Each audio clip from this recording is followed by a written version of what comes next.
E aí, pessoal, tudo bem? Vamos dar continuidade aqui aos assuntos, certo?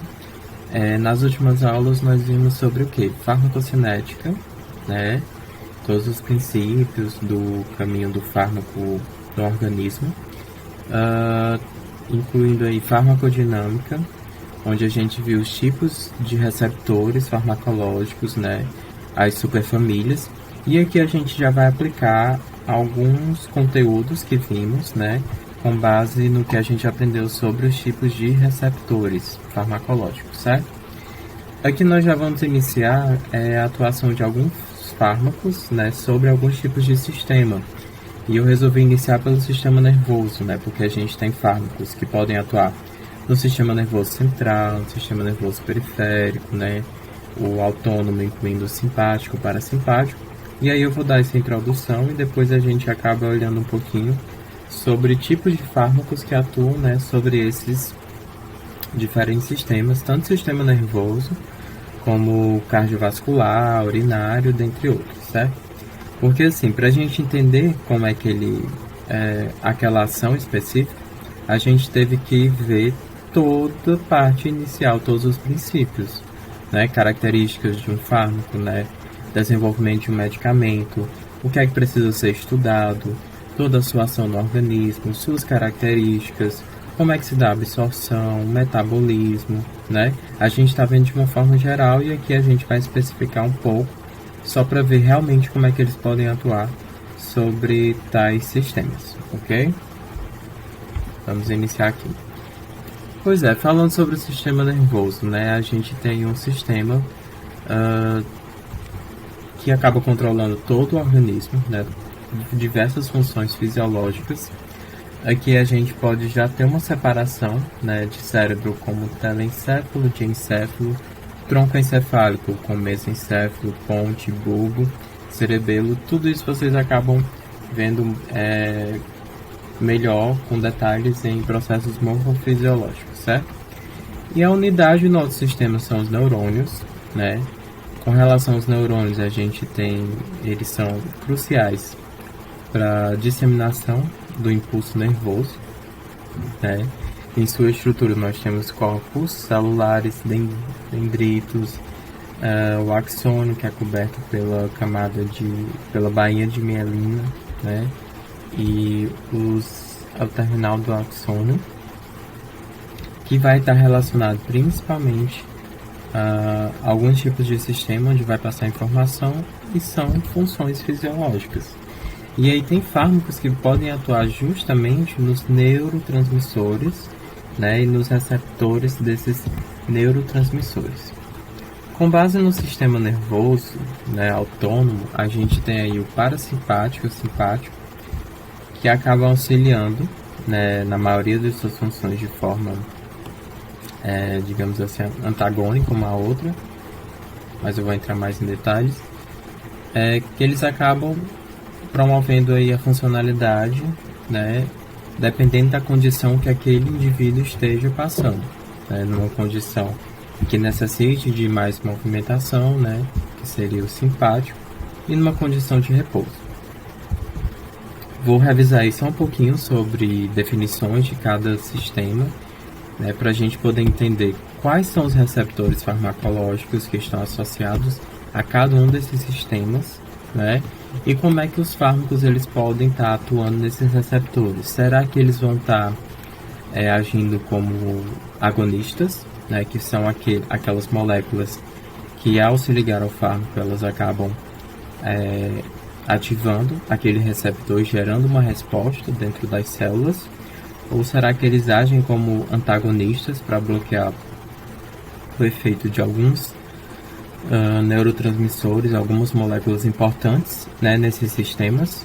Então tudo isso a gente vai estar associando a farmacologia ao sistema nervoso, né, como é que meus fármacos podem estar atuando. Então vamos aqui de introdução. Aqui a gente tem a divisão do sistema nervoso, né, iniciando aí pelo sistema nervoso central, onde a gente tem o cérebro e a espinha, né, tronco cefálico aí, que acaba fazendo toda que acaba fazendo toda a interligação com o resto dos sistemas e dos órgãos, né, e partes do corpo. Temos o sistema nervoso periférico, né, a extensão aí do sistema nervoso central, que ele já é dividido em divisão eferente e aferente.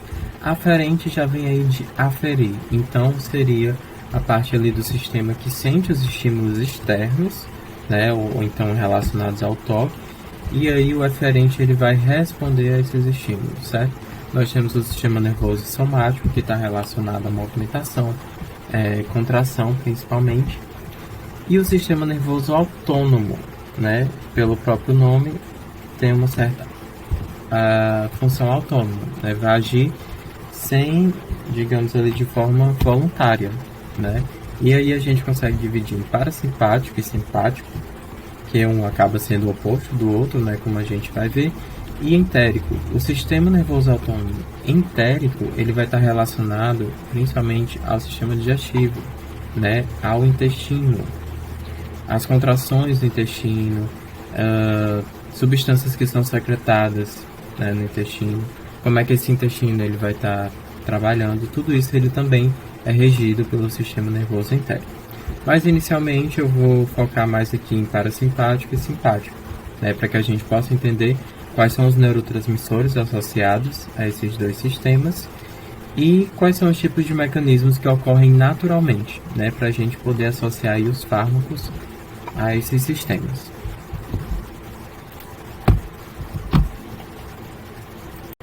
Então, com relação ao sistema nervoso autônomo, ele também pode ser chamado de visceral, vegetativo ou involuntário, porque se encontra fora da influência do controle voluntário, né, e regula importantes processos do organismo.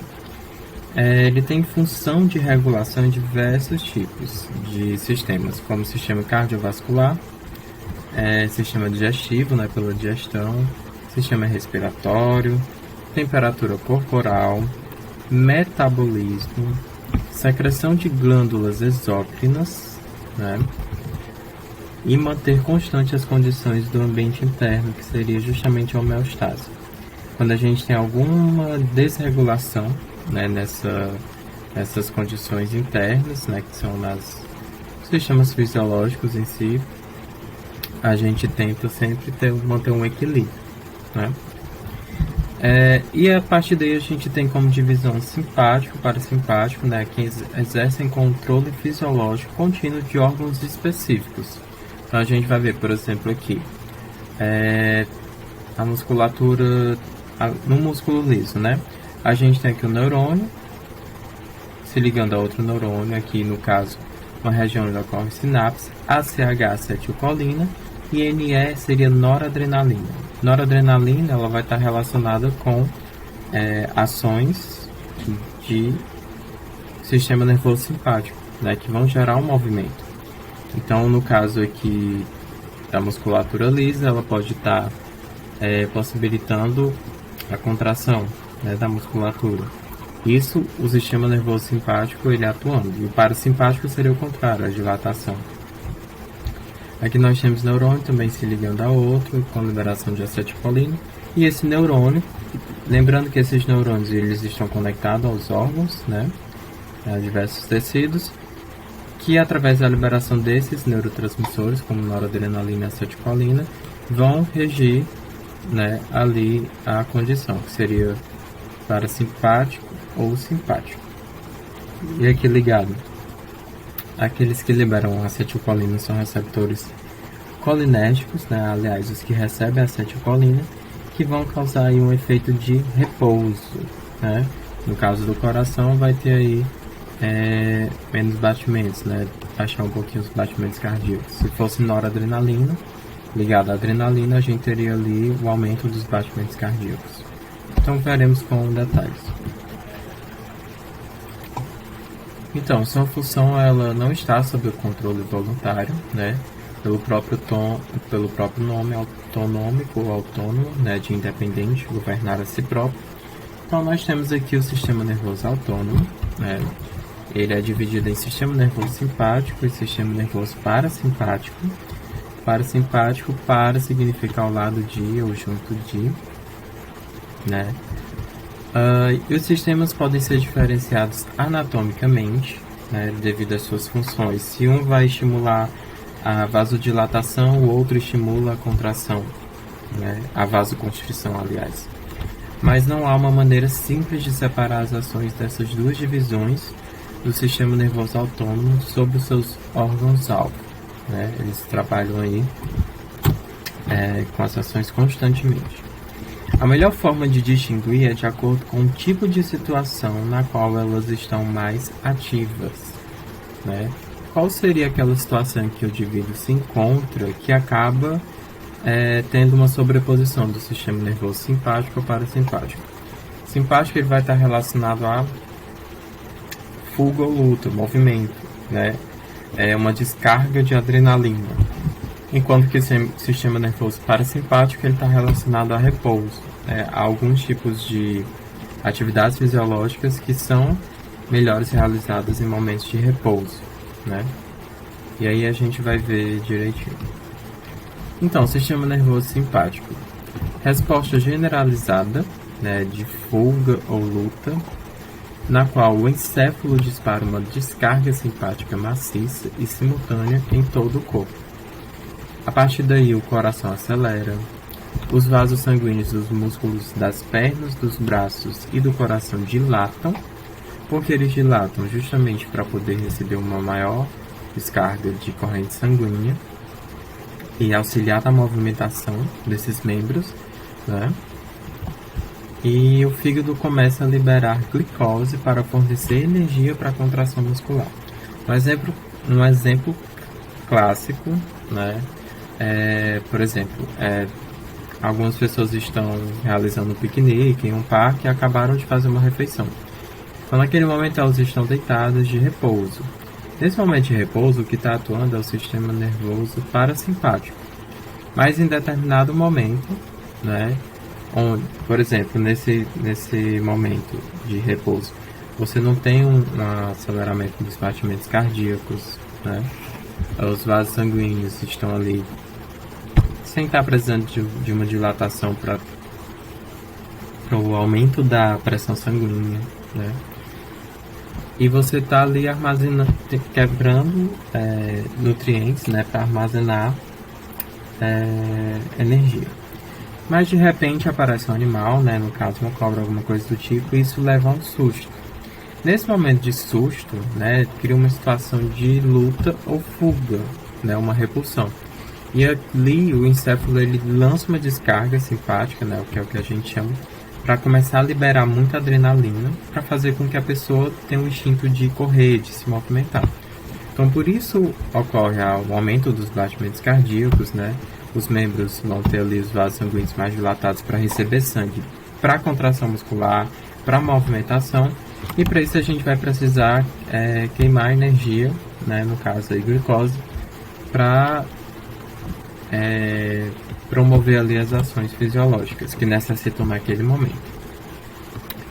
Então aqui a gente tem, né, o cérebro com o hipotálamo, ele acaba gerando uma descarga simpática maciça, e aí a gente tem uma resposta corporal em reação a um evento crítico, né?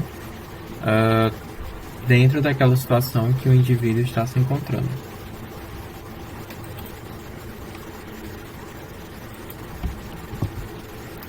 Então está muito relacionado também ao controle de fluxo sanguíneo tecidual, né? Se eu aumento os batimentos cardíacos, tem uma vasodilatação, isso vai fazer com que o fluxo sanguíneo aumente, né? Principalmente para diversos tipos de tecidos, como o coração, né? Dentre outros.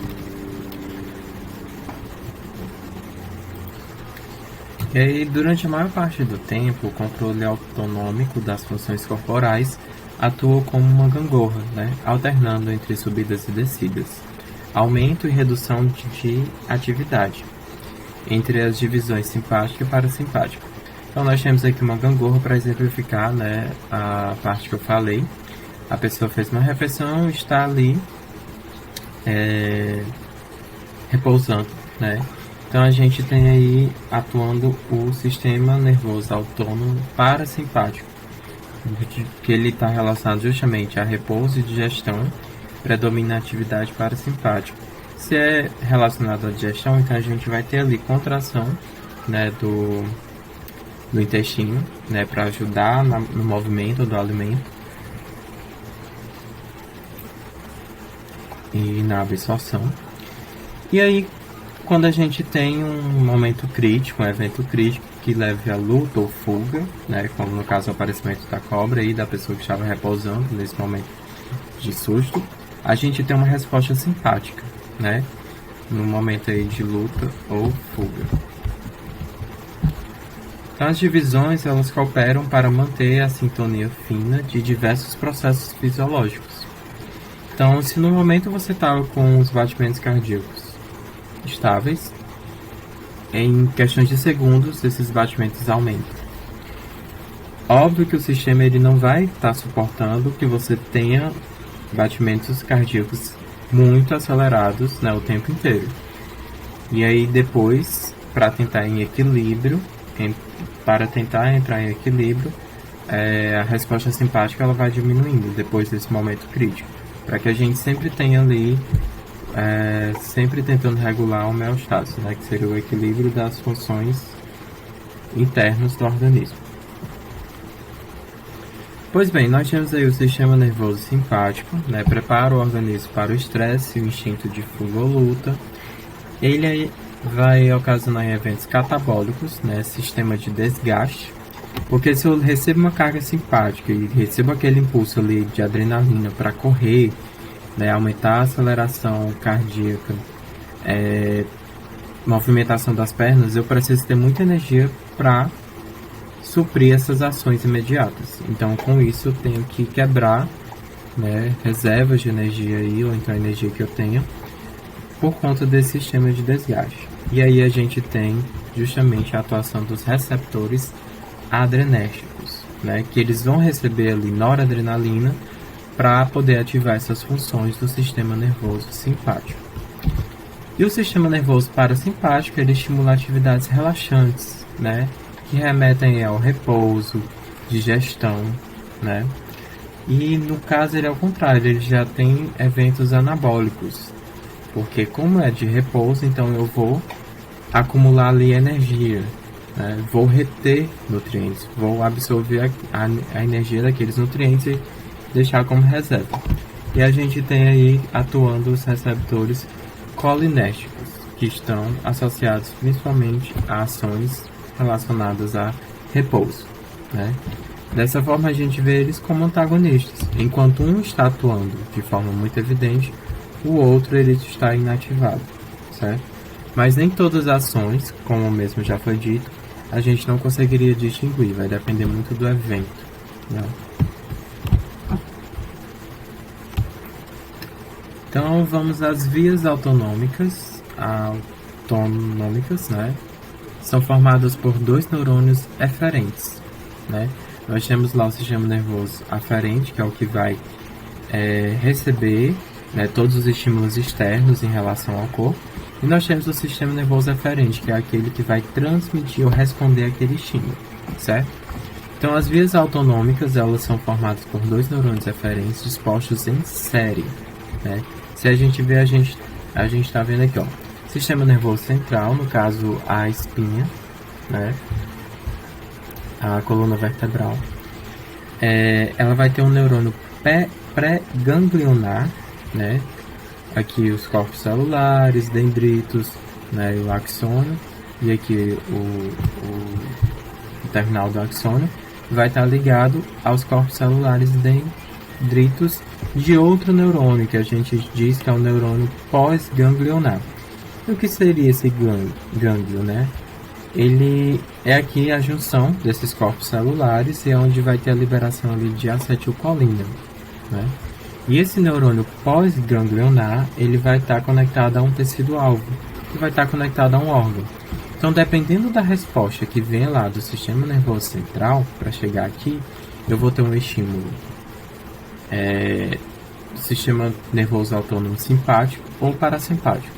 Mas basicamente os dois são formados desses dois tipos de neurônios. Agora, o neurônio pós-ganglionar, a depender do que ele vai estar liberando, Se é acetilcolina, né, vai ser um receptor colinérgico que vai estar recebendo. Se é noradrenalina, vai ser um receptor adrenérgico que ele vai estar recebendo. Acetilcolina vai estar relacionado a parasimpático e adrenérgico ao simpático.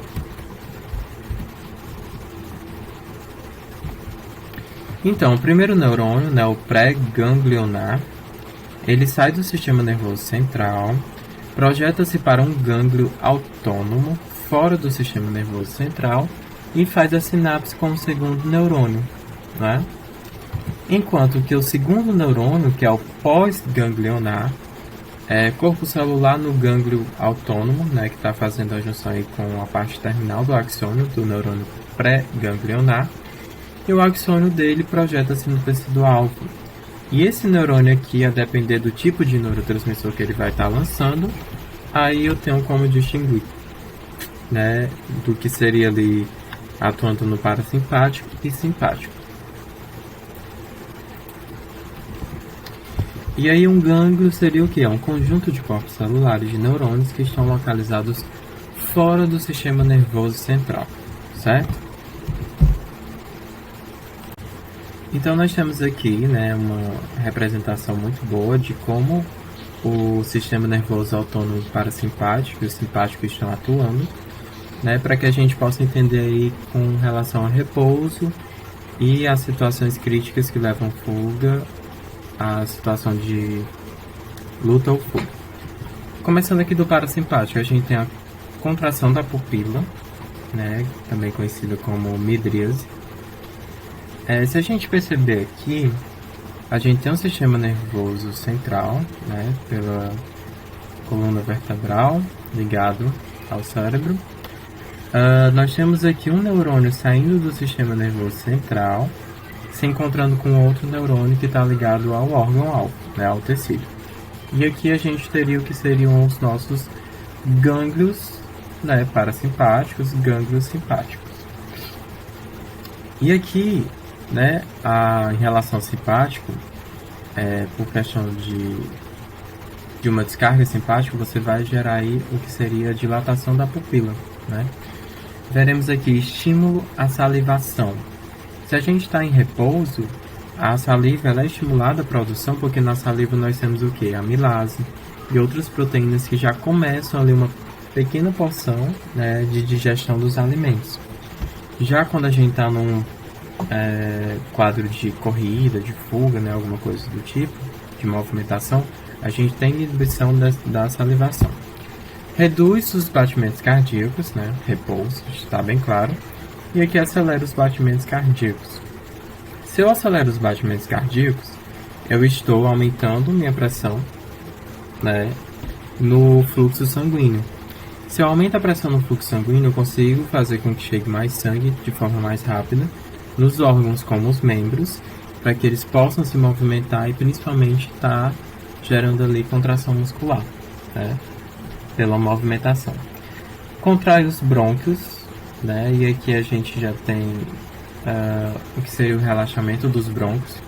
Contrair, né, eu teria uma menor exposição a trocas gasosas, enquanto o relaxamento eu estou expandindo os brônquios, então fazendo com que se tenha ali uma maior troca de gases, né, justamente, já que os batimentos vão estar acelerados, a minha respiração também vai estar acelerada, e aí eu vou ter que ter uma troca mais rápida de gases.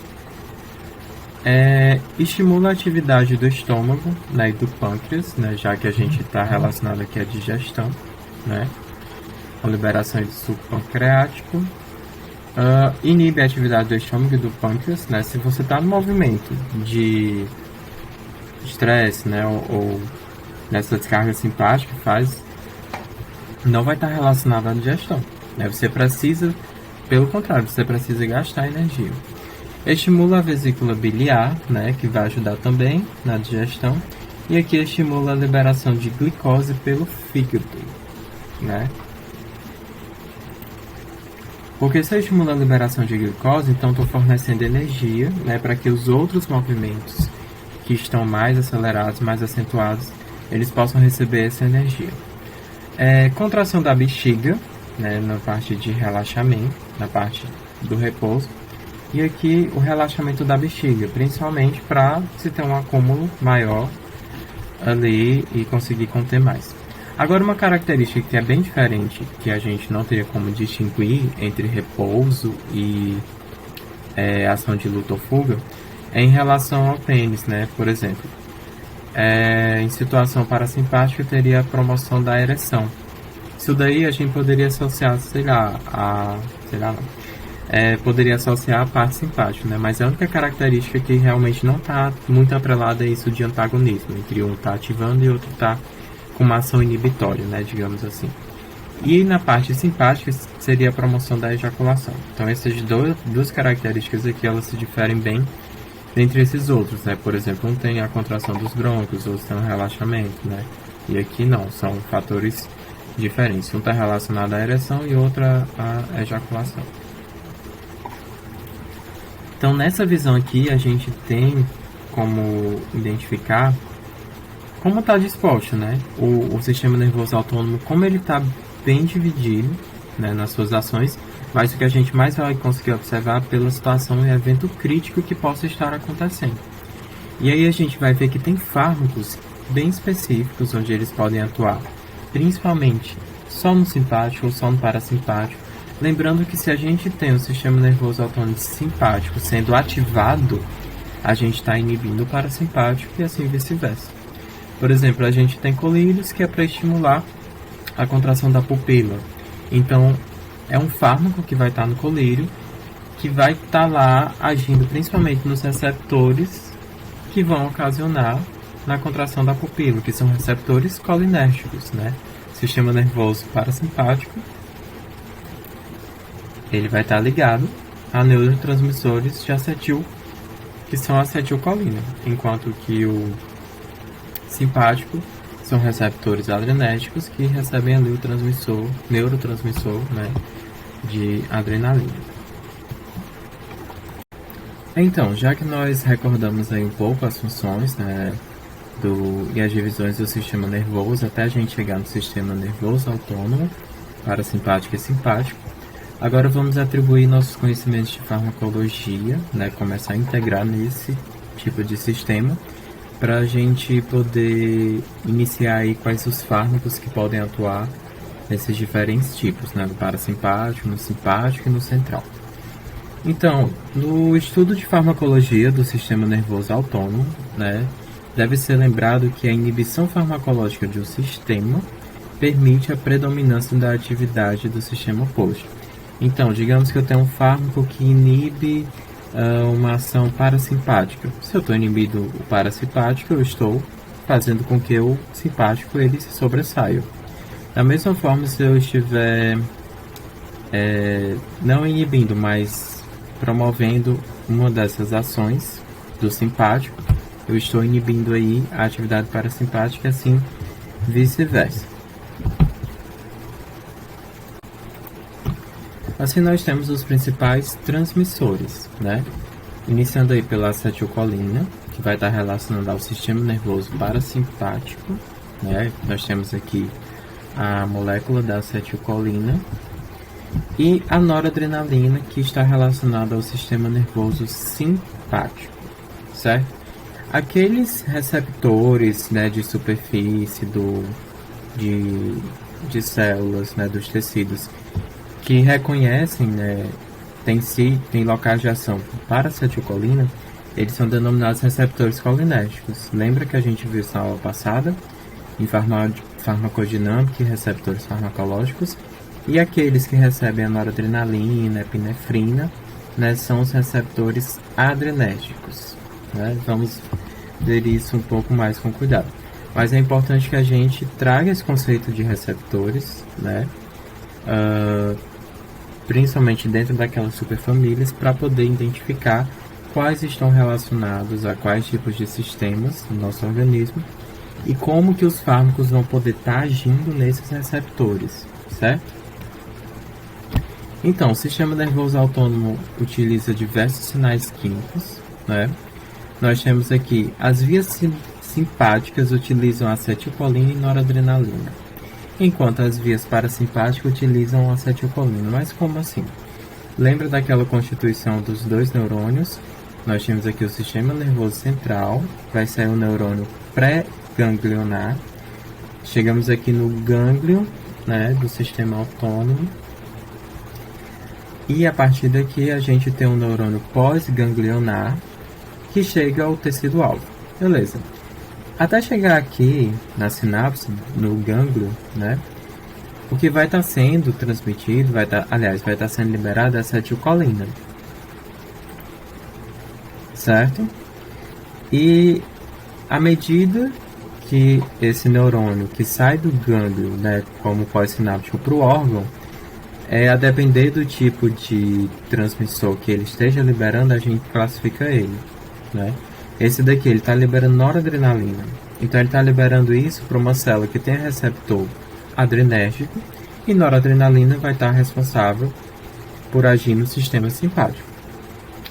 Enquanto que no outro a gente tem o mesmo fator até chegar no gânglio, né, liberando acetilcolina, né, aí pelo impulso nervoso, mas o neurônio pós-ganglionar, ele também libera acetilcolina. Se ele está liberando acetilcolina para aquele tecido-alvo, o tecido-alvo vai ter um receptor colinérgico, e a acetilcolina age no sistema parasimpático, certo? Então, os neurônios que liberam a noradrenalina, eles são classificados como neurônios adrenérgicos, não é? E os neurônios que liberam a acetilcolina são classificados como neurônios colinérgicos. Assim também como em relação aos receptores adrenérgicos e receptores colinérgicos. No caso aí a gente tem receptores muscarínicos. Então nós temos o que? Que a acetilcolina, ela é inativada pela enzima acetilcolinesterase, para a gente entender melhor esse mecanismo molecular. Por isso que é tão importante a gente, além de estudar farmacocinética, mas também estudar farmacodinâmica, né, que é justamente a interação do fármaco-receptor e todas as moléculas que estão ali envolvidas. A acetilcolina, né, vamos lembrar aqui, ó, nós temos o neurônio transmissor e aqui o neurônio receptor. Durante o impulso nervoso, a propagação, a gente tem a liberação de acetilcolina, que é o neurotransmissor, né?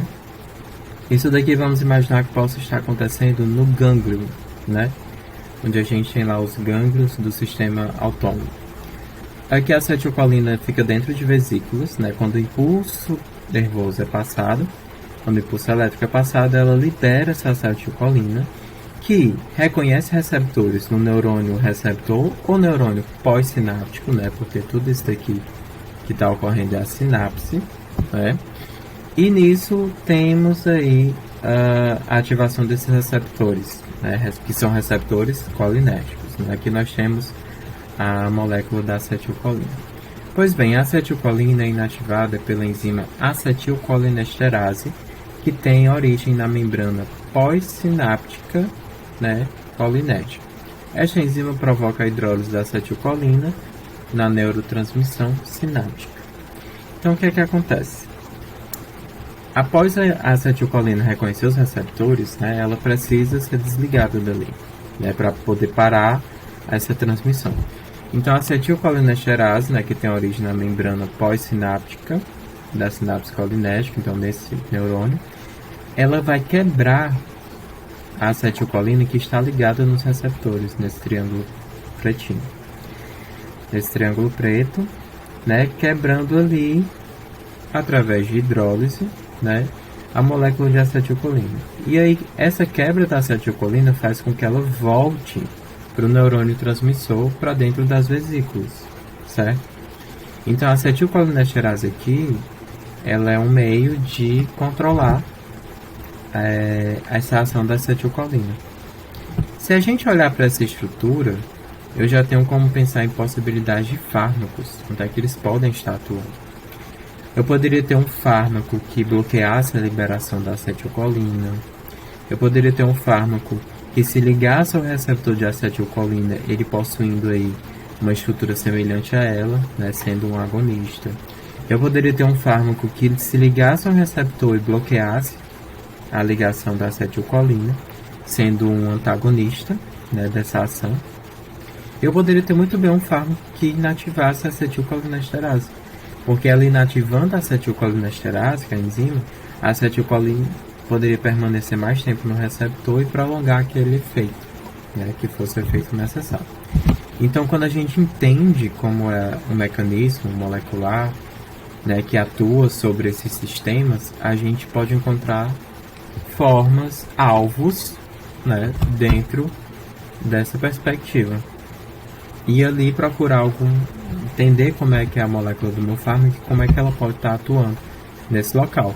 Será que eu vou aumentar a atividade sináptica? Será que eu vou bloquear a atividade sináptica? Se eu bloquear a atividade sináptica e isso daqui estiver relacionado com o sistema nervoso parasimpático, eu vou estar bloqueando a resposta do parasimpático e aumentando o simpático. E assim vice-versa, né? Então isso é importante, a gente trazer todos os conhecimentos que a gente teve de agonista, de antagonista, de receptores, para a gente poder começar a associar isso nessas próximas aulas. Aqui eu coloquei essa imagem só para representar, né, a estrutura da acetilcolinesterase, né, que é a enzima, que acaba quebrando aí, por hidrólise, essas moléculas de acetilcolina. E quando ela quebra, faz com que as partes da acetilcolina voltem para o neurotransmissor como uma forma de reciclagem, né? E ali elas são processadas novamente, né, para então serem liberadas posteriormente. Pois bem, os receptores colinérgicos, vamos relembrar aí a aula passada, né, sobre farmacodinâmica e receptores farmacológicos. Nós temos tipos de receptores, né, nem todos os receptores colinérgicos são idênticos, embora todos eles vão receber que tipo de neurotransmissor ou transmissor? Acetilcolina, né? E existem dois tipos de receptores que eu inclusive citei na aula passada, que são os nicotínicos e os muscarínicos. Esses nomes, né, se deve que o receptor nicotínico de acetilcolina, ele tem uma afinidade pela nicotina, né? Pelo fato dessa substância ativar o receptor colinérgico nas sinapses ganglionares, né? Como desse exemplo, aqui é uma sinapse ganglionar, e no músculo esquelético, né, que acaba aí atuando. Lembrando que o receptor nicotínico de acetilcolina, ele é um receptor do tipo canal iônico controlado por ligante.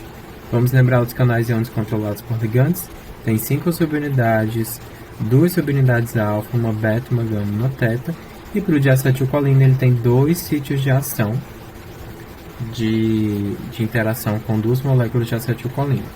A molécula de acetilcolina se liga, o canal iônico vai se abrir, permitindo a passagem maior de íons. E o muscarínico, né? Essa substância muscarina, ela é derivada de um cogumelo, certo? E foi descoberto que ela ativa receptores colinérgicos no músculo liso e cardíaco. Percebam que nós temos receptores diferentes pela sua natureza, né, pela sua estrutura, mas que atuam em diferentes partes, no músculo esquelético, músculo liso e cardíaco. E como é a estrutura dos muscarínicos, né, quem lembra, receptor acoplado à proteína G, né? Nós temos aqui um receptor, ele atravessa a membrana 7 vezes, né? Nós temos aí um receptor transmembrana e a proteína G com suas 3 subunidades, alfa, beta e gama. Lembrando, quando o agonista se liga nesse local, o receptor muda um pouco de conformação e ativa a proteína G, que tem uma molécula de GDP na forma inativa. Uma molécula de GTP entra, ativa a proteína, essa subunidade alfa vai praticar uma ação, enquanto a beta e a gama vai fazer outra, ativando enzimas, canais iônicos, e pela atividade GTPase da subunidade alfa, ela quebra GTP em GDP quando o receptor já estiver desligado do seu agonista. Mas aqui só para a gente lembrar, tem tipos de receptores, nicotínicos de acetilcolina, canal iônico, e receptores muscarínicos de acetilcolina, que são receptores acoplados à proteína G. A acetilcolina é um neurotransmissor natural de ambos os receptores. Então ela atua em 2 diferentes receptores, em locais diferentes, mas com função para o sistema nervoso autônomo parasimpático. Aqui eu trouxe um exemplo de um fármaco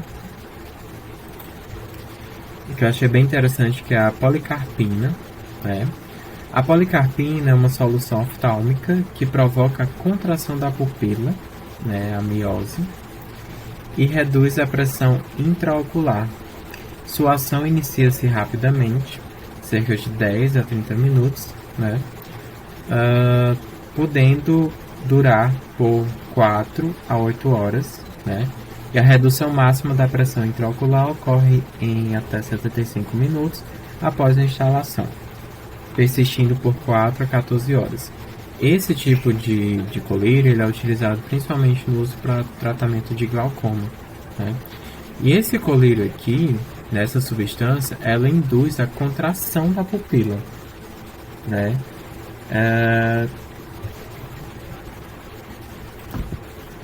E a contração da pupila, ela é uma ação do sistema nervoso autônomo parasimpático. Então a policarpina ela é um agonista do tipo para receptores colinérgicos, localizados aí na pupila, principalmente ali no esfíncter da pupila, que acaba causando essa contração, que a gente chama de miose.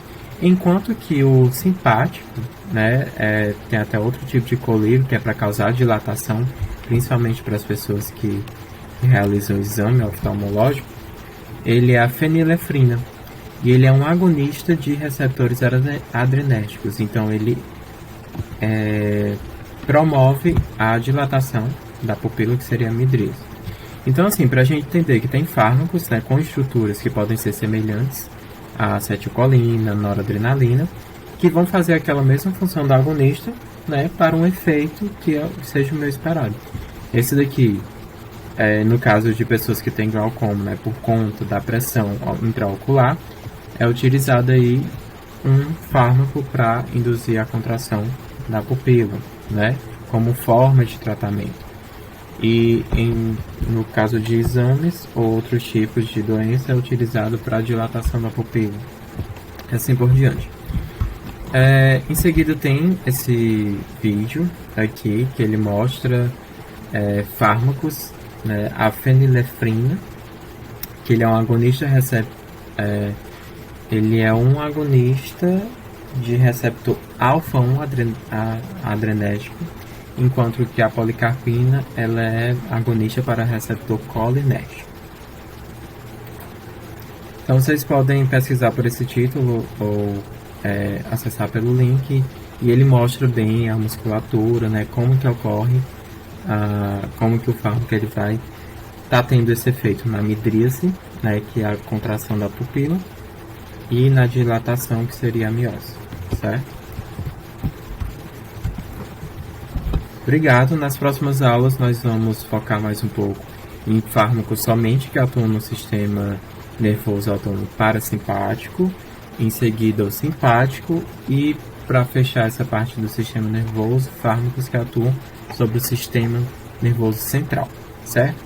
A gente revisou um pouco sobre o sistema nervoso e já iniciei aí como alguns fármacos podem estar atuando. Aí nas próximas aulas nós vamos ver os mecanismos. Quais tipos de fármacos podem atuar como agonistas, antagonistas, bloqueadores de enzimas e por aí vai. Obrigado.